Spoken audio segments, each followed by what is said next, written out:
पुनः सत्र न बिल्कुल सत्र से पहले भी और सत्र के दौरान तो आए गई, ये मुद्दा मैं पुनः उठाने वाला हूँ। डबरा नगर पालिका इस समय एक राजनीति का खड़ा है और हंगामा बना हुआ है, भ्रष्टाचार के आरोप लग रहे हैं, अध्यक्ष से लेकर के विकास नहीं हो पा रहा है। आप कैसे देखते हो, क्या कहेंगे आप? देखिए, ये डबरा नगर पालिका का दुर्भाग्य उसी समय शुरू हो गया था जब वो खरीद फरोख्त करके वो नगर पालिका में अध्यक्ष बनाया गया। जब किसी को एक बार किसी के मुंह किसी तरह का लालच लग जाए तो वो छूटता नहीं। और आज जो नगर की दुर्गति है वो डबरा नगर पालिका के साथ साथ डबरा नगर पालिका में जो कर्मचारी अधिकारी हैं वो भी उसके लिए कम जिम्मेवार नहीं है। आखिरकार आप पे सारे अधिकार सुरक्षित हैं, जरूरी नहीं है कि निर्वाचित बॉडी कुछ क्यों नहीं कर रही, लेकिन जो वहाँ के जिम्मेवार अधिकारी हैं वो क्या कर रहे हैं, वो क्या देख रहे हैं, वो बहुत जरूरी है। और नगर पालिका में जहाँ तक आप स्थिति की बात करो तो न तो विपक्ष तो कुछ है ही नहीं, पूरा एक पक्षी मामला है। एक ही पक्षी मामला होने के बाद अगर ये नगर पालिका नहीं चला पा रहे हैं तो मैं समझता हूँ इससे बड़ा दुर्भाग्य इस शहर का कोई हो नहीं सकता। और ये ट्रिपल इंजन की सरकार है, डबल इंजन की कहते हैं ना, ये ट्रिपल इंजन की सरकार है और पूर्ण बहुमत की ट्रिपल इंजन की सरकार है ये। भाई केंद्र में भले अल्पमत में हो लेकिन राज्य में 2/3 बहुमत की सरकार है, नगर पालिका में 2/3 कह लो कि उसको 1/3 कुछ भी कह लो, जब विपक्ष की बात करने वाला कोई एक पार्षद नहीं है। आप कल्पना करो, उसके बाद ये नगर पालिका नहीं चला पा रहे। ये सीधा सीधा मैं समझता हूँ जनता के साथ छलावा है। जो लोग जो पार्टी इस जनता को नोएडा बनाने की बात करती थी वो स्थिति वो दुर्दशा इस नगर पालिका ने, इस नगर ने जब से नगर पालिका स्थापित हुई है कभी इस तरह का मैं समझता हूँ मतलब गिरा हुआ स्तर नगर पालिका का कभी नहीं रहा जो स्थिति आज है।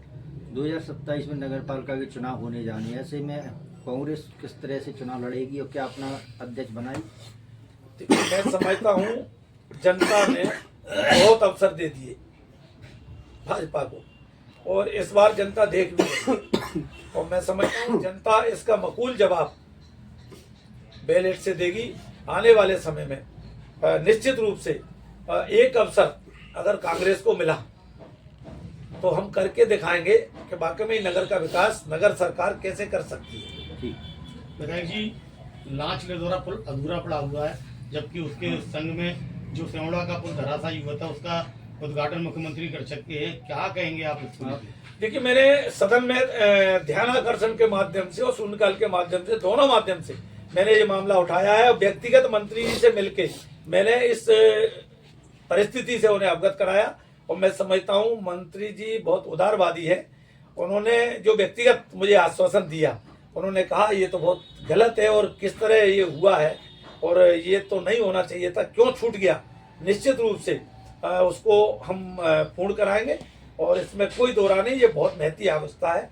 और चूंकि वो आपदा के समय, बाढ़ आपदा के समय क्षतिग्रस्त हुए थे पुल, तो ये कैसे छूट गया, किसकी गलती से छूटा है। निश्चित रूप से वो पुल समय थोड़ा लग सकता है लेकिन जल्दी उसका निर्माण कार्य शुरू होगा। उसकी समय अवधि तो पूर्ण हो चुकी है, 2025 में उसको कंप्लीट होना चाहिए था। पिलर खड़े हुए हैं, बाकी काम अधूरा रुका हुआ पड़ा 1 साल के करीब से।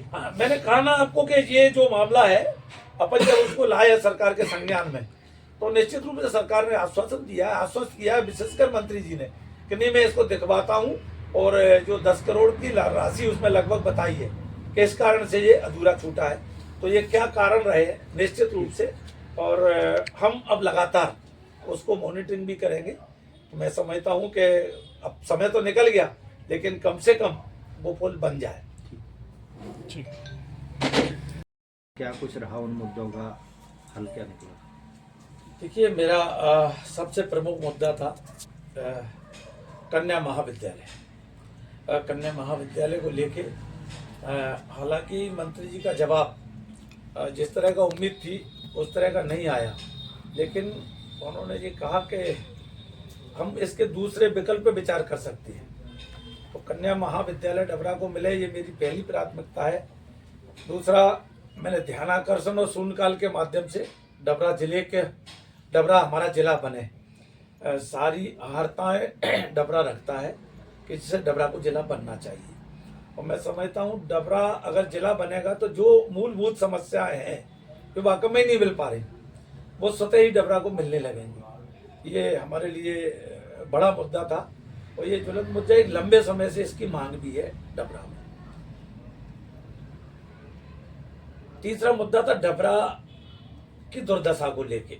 मैंने माननीय मंत्री जी को अवगत कराया कि डबरा शहर के अंदर कोई आप एक रोड ऐसी नहीं बता सकते जिसको आप ये कह सको ये डबरा शहर है। तो इस पर उन्होंने चिंता जाहिर की। उन्होंने आश्वस्त भी किया कि भविष्य में क्यों ऐसा हो रहा है इसको हम देखेंगे। बाकी डबरा बाईपास बने इसकी मांग भी हमने विधानसभा में रखी और अनेक मांग जो क्षेत्र के लिए जरूरी है वो विधानसभा में इस बार हमारे मुद्दे रहे। इससे पहले भी आपने मुद्दे उठाए, चाहे स्वास्थ्य विभाग की बात हो, अस्पताल की बात हो, नगर पालिका क्षेत्र की बात हो, नहरों की बात हो, जिन पर सड़कें नहीं हैं, डी पर किसान परेशान है। और इस बार उन मुद्दों को मैंने फिर पुनः दोहराया। आपका नहर का मामला है। नहर की जीर्ण स्थिति के अलावा जो नहर का अप्रोच रोड है जी, वो पूरी तरह क्षतिग्रस्त है। मतलब उसको अपन ऐसी भाषा में कह सकते हैं तो कई जगह तो वो ऐसे हालात में है कि आप बाइक से नहीं जा सकते। तो मंत्री जी ने उसके लिए भी मुझे आश्वस्त किया है कि बहुत जल्दी उसका सर्वे कराकर और इस समस्या से हम आपको जल्दी निजात दिलाएंगे। ये नहर के मामले को लेके बात हुई है। विधायक जी, डबरा को जिला बनाने की मांग भी उसमें शामिल रही है, उसको लेकर भी आपने बात की है?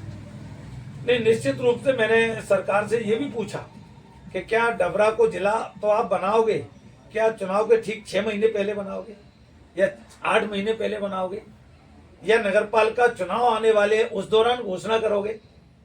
कम से कम ये तो बताएं। क्या लगता है, कितना संभव लगता है डबरा जिला? निश्चित रूप से हमारा डबरा जिला बनेगा और मैं समझता हूँ ये सरकार सिर्फ राजनीतिक लाभ का इंतजार कर रही है कि उसकी घोषणा होगी। मैं आपको पूरी जिम्मेवारी के साथ कह रहा हूँ कि जल्द से जल्द हमारा डबरा जिला बनेगा।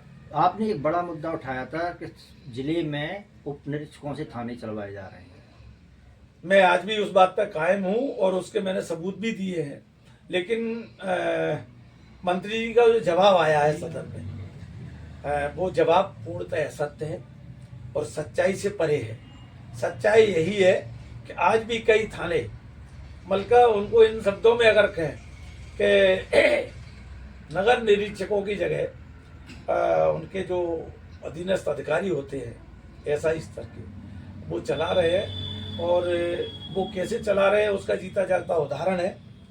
मैंने ये सदन में भी ये बात रखी कि उन थाना प्रभारियों को उनके थाने के सामने से हजारों टन ओवरलोडिंग के हिसाब से रेता और बालू से भरे डंपर निकल जाते हैं कानबाई लगा के थाने के सामने से। और वही पुलिस वाले जो चेकिंग के लिए खड़े रहते हैं डंडा लेके, जो इतना अमानवीय व्यवहार करते हैं, इतना बदतमीजी भरा व्यवहार करते हैं जनता के साथ, उसकी चाबी खींच ले, उसको पटक दें, उसको थाने तक ले जाए, ये कृत्य भी वो नगर निरीक्षकों का कार्यभार जो अधीनस्थ अधिकारी संभाल रहे हैं उसकी ये परिस्थिति है। ये मैंने भरे सदन में उठाया। मैंने ये भी उठाया कि हेलमेट के नाम पर आए दिन जो जनता को परेशान करती है पुलिस, उससे निजात दिलाने के लिए आपको कानून में बदलाव लाना चाहिए। शहर के अंदर कोई हेलमेट की अनिवार्यता नहीं है क्योंकि वो तो शहर में किस स्पीड से चलती है स्कूटी, भाई किस स्पीड से बाइक चलती है, मुश्किल से 10, 15, 20 की स्पीड में। मुझे नहीं लगता कि इस स्पीड में कहीं भी इसकी जरूरत है। तो मैंने सदन में ये बात अपनी रखी और हम जो आपने मुद्दा कहा है थाना प्रभारियों द्वारा और जिनको थाने के प्रभार दिए जा रहे हैं और तमाम थाना निरीक्षक जो मुझे रिपोर्ट दी कि वो बीमार हैं, अस्वस्थ हैं, उनकी फिटनेस ठीक नहीं है, तो आप लिस्ट बताते ना कि कौन कौन से ऐसे वो है टीआई जिनका स्वास्थ्य